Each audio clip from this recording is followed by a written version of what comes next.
It's December 2022 and this is way too early to be doing a proper 2023 AFL predictions. So I decided I'd do 2023 AFL predictions way too early edition. The tiers I've got in front of me are top 4, the rest of finals, not quite there, and Ross's. I'm just going to be placing these teams, giving a quick description and saying how I think these teams will do in 2023 and a way too early state to be making actual predictions. So let's get right into this, starting off with the Adelaide Crows. The Crows are a really interesting one. They've got such a young up-and-coming core. They've got Rory Laird dominating that midfield. Tex Walker still playing absolutely phenomenally even at his age. Darcy Fogarty is turning into one of the competition's best key forwards. Adelaide has such a good core. The mix of experience and youth. Rory Sloane coming back in 2023. He'll be some really good experience to add into that midfield once again after a real solid season in terms of Adelaide's development in 2022.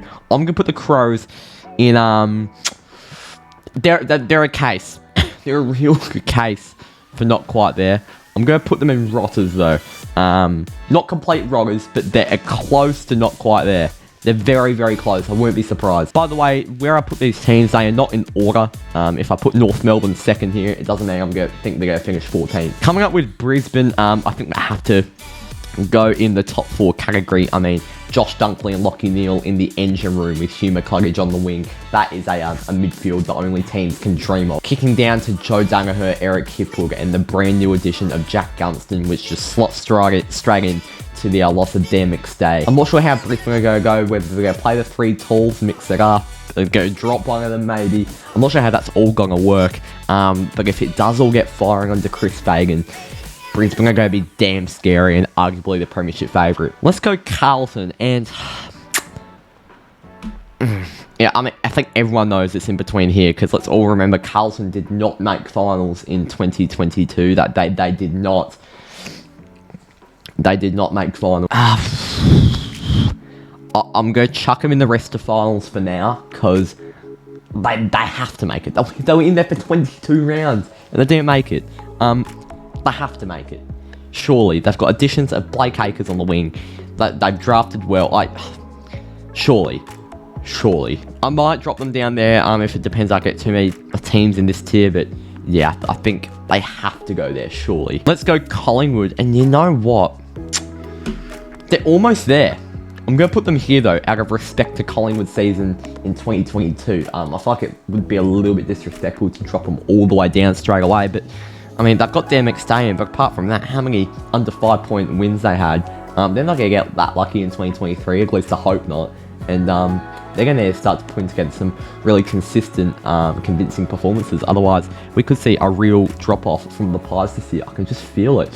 Could maybe miss finals. I'm going to put it into the realms of possibility.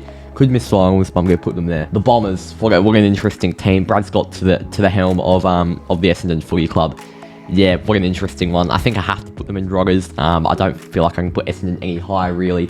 I haven't really made any astounding additions. I've got McDonald typically back, but will he even make an impact? Will he even get in the starting 22? Will he even stay fit and healthy? We're not sure. Essendon, they haven't made a lot of them incredible additions. Brad's got the new coach. Can they get a new start? Essendon seem to just randomly have these seasons where they'll just pop into the top 8 for no reason. So they could, but I think I have to put them down there. The Dockers, I'm going to put them in the rest of finals. Yeah, the Dockers, we overachieved in 2022. We very well overachieved. I thought we actually drafted well on draft night. I was a bit like, what are we doing? But in hindsight, got a few really good mature age recruits. We've got a few really good mature age players on our list, such as Sam Switkowski and Luke Ryan. So we do well with the mature ages. Luke Reedy, we've got Corey Wagner, who's already played for North Melbourne and Hawthorn, I believe. I'm happy with our drafting. Luke Jackson, Jago O'Meara, I mean, how good is that? We're losing some depth in Griffin Logue, Blake Acres, Darcy Tucker, Lloyd Meek. That's why I'm happy with us getting 2 new ruckmen, because we do need that ruck depth. I think we're going to go in rest of finals because we have overachieved, but I won't be surprised if the engine room of Jago O'Meara, Andy Brayshaw, Sean Darcy, Caleb Sarong, Luke Jackson, it's going to be ridiculous. If they can get firing into a forward line where maybe Josh Corbett has a breakout year, if they can just get firing, then I see no reason why the Dockers can't make the top 4. But apart from that, think we're going to put them in here for now. Geelong, it would be absolutely disrespectful not to have them in top 4. They are still an absolutely quality side. Could go back to back, who knows. We say it every year, but they are getting on a little bit in terms of age, but yeah, you can't count the Cats out, can you? The Gold Coast Suns, they'll be the first team in not quite there yet. Yeah, you have to put them in that category. They're only growing by the year. They've lost Isaac Rankin, which could drop them into a Roggers category, but no, they're developing by the year. Took Miller's getting better by the year, and he's the absolute heart and soul of that club. Yeah, Stuart Dews looks like he's taking the team in a really, really good direction. Sam Collins holding the team down at fullback, Max King and Mabior Chol in the forward line. They look really good with Jared Witts as well in that engine room with Took. Developing well. They've got such a good core. I think the Suns have to go in this category. GWS, my lord, they're bad. They are so bad. GWS are so bad. Like, I mean, they were bad enough last year. But to lose Tim Taranto, to lose Jacob Popper, they've got a, I've completely forgotten his name, which is completely disrespectful because he was a really good assistant coach at Richmond. But to also have a new coach coming from Richmond that's never head coached before into this side, bloody hell, it's a gutsy decision by GWS, but they are going to be bad. Like, I could sometimes see a team maybe popping out of this area into the top 8. There is no chance. GWS look horrendous. Hawthorn, I'm gonna have to put him there. I predicted Hawthorn quite high in 2022. I think 13th. I actually think I got their prediction there on higher than a lot of people expected. Sam Mitchell did a really good job in his first season. He's traded interestingly. Jago Amira getting moved on. He's listed a few interesting names such as Liam Shields. Sam Mitchell trying to make a new era for this club, I guess. It will definitely be a rebuilding stage for Hawthorn this year. I don't see them making any real impact. The Melbourne Footy Club, top 4. You'd probably have to say top 4 for Melbourne. It'd be disrespectful not to put them in there. Won the premiership in 2021. Had a 9-0 start in 2022. Fell off a little bit at the end of that year. They've lost Luke Jackson, which will be big. But yeah, they've added some really solid names, and that's headlined by Brodie Grundy. I mean, what an addition. If he can stay healthy, that 1-2 ruck combo into obviously the formidable Clayton Oliver and Krishna Petrarca. The Demons could get rolling if they really get rolling.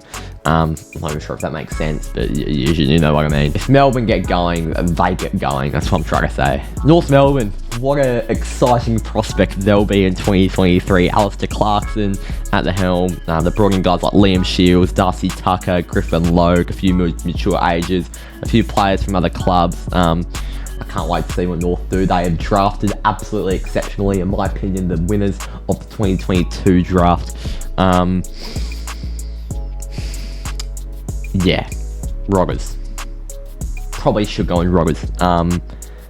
Have we got enough like 13, 14, 15, 16, 17, 6, 1, 2, 3, 4. Oh, we can put one more player, one more team in Roggers. But yeah, I mean, what an interesting prospect. I can't wait to see what North will do. Alistair Clarkson took a Hawthorn team to a premiership in 2008 when they had absolutely no chance. Cookie doing it in a couple of years, or dare I say it, flag grew with 2023. Port Adelaide have to go and rest the finals, and if I have them in the top 4, I won't be surprised. Only reason they had a shit year last year was that 0-5 start really hindered their season. I don't see them as real flag threats, but they've acted so well over the off-season. In Isaac Rankin, Willie Rioli, Jason Horn-Francis. They've lost Carl Amor, but I don't think that should be too big an issue. I thought he was a really underrated player for Port and a great addition for Hawthorn. But I don't think Port Adelaide will suffer too much. Still with the Brownlow medalists and Ollie Wines in that engine room. If Port Adelaide stay healthy, they get a good start to the season, their list is so young and so good, they're going to have a really good year, Port Adelaide, and they're going to really push deep into finals. Yeah, Richmond, I hate to do it, but I think I'm going to have to chuck them in the top 4. I think Richmond are going to have to go in the top 4, which means I see Sydney there. I see Sydney sitting there. Carlton are going to have to go. Carlton are going to have to go because I rate Port Adelaide higher than Carlton. And this is no Carlton bias whatsoever, but Carlton are going to have to go, if I'm being honest. I always just had them in that tier ready for something to switch around, and the time has come. Quickly back onto Richmond. Tim Taranto, Jacob Popper, not only have they made Gregor Western Sydney significantly sugar, they have made Richmond a formidable force. How well they built towards the end of last season. They're going to be damn good. Like, really, really damn good, Richmond. They're going to push for a flag, I'm going to say it. Jack Regal could add another premiership to his belt. If Dusty stays healthy, I don't want to know how good Richmond will be. I mean, that's the same with Freo, though. If, like, Fife stays healthy, you don't know how good they'll be. It's all about health for these star players. Wow, I'm scared of the prospect of how good Richmond could be at their best, especially under Damien Hardwick. St Kilda, under Ross Lyon, drafted well, didn't do too much in the trade period. Brought in Zane Cordy, not a lot they did. They lost Ben Long, which is a massive loss to the Gold Coast Suns.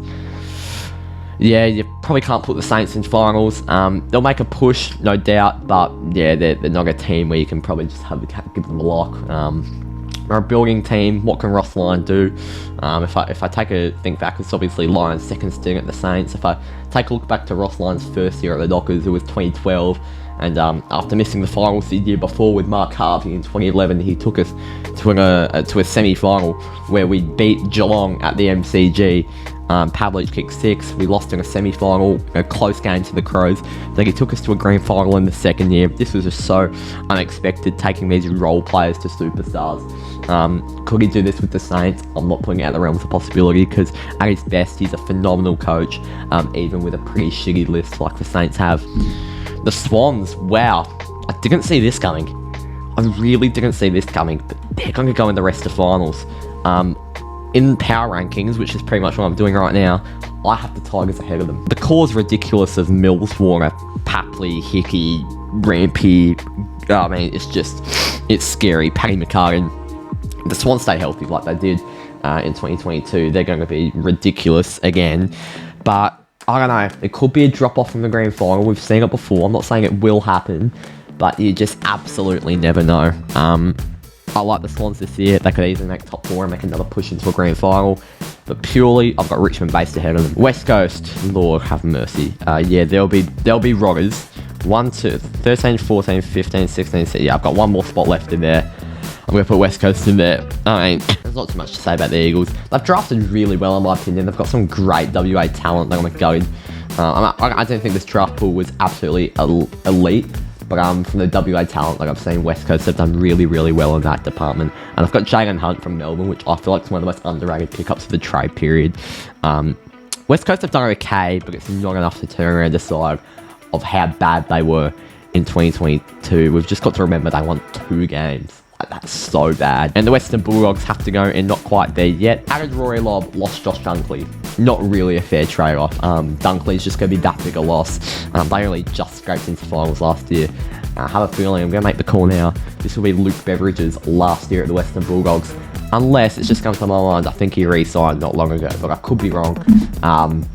If my mind's not incorrect and Beveridge hasn't re-signed, my big call, Luke Beveridge's last year at the Western Bulldogs. And here we go, these are my final tiers. In the top 4, I have got Brisbane, Geelong, Melbourne and Richmond. In the rest of finals, Collingwood, Fremantle, Port Adelaide, Sydney.